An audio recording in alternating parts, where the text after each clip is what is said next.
The 2026 housing market is showing a strong surge in momentum for both buyers and sellers this year. Well, it started out to be a slow start to the year, with gas prices being on the high end and fears about economic uncertainty and war really led buyers and sellers to be uncertain about what was going to happen for the year. And so even though it started with a slow start, it is really turning out to be a fantastic year for both buyers and sellers. And so we call that a balanced market. Basically, it's a win-win for everyone.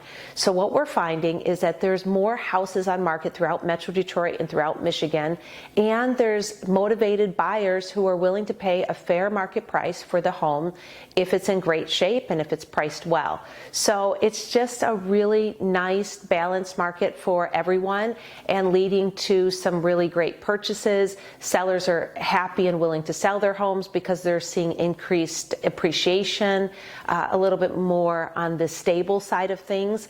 And then buyers are coming into the market and feeling like, wow, this is going to be a great long-term investment, which is typically what you see in real estate.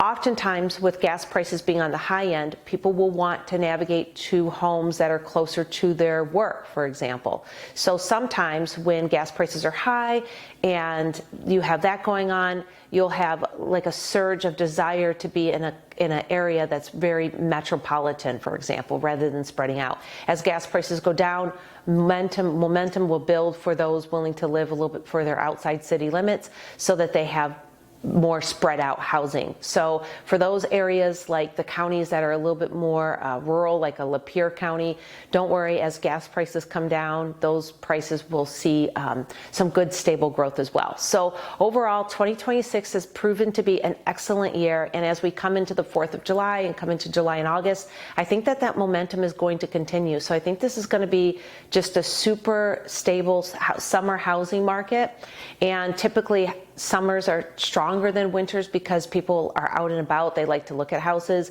AI searches right now are looking, a lot of people are searching, is now a good time to buy? What's the housing market look like for 2026? How are interest rates? Those are a lot of the searches that are happening. So I'm very, very excited. I'm very proud of where my business is at for this year, and very excited with how many purchasers are able to get homes and at a fair price without being gouged and without huge appraisal guarantees, but sometimes that's happening depending on the competitiveness of the house. So overall, it's a very, very good market this year, and I'm really excited because it was such a slow start. This is Dawn Connors at Mortgage One, providing you fantastic mortgage solutions.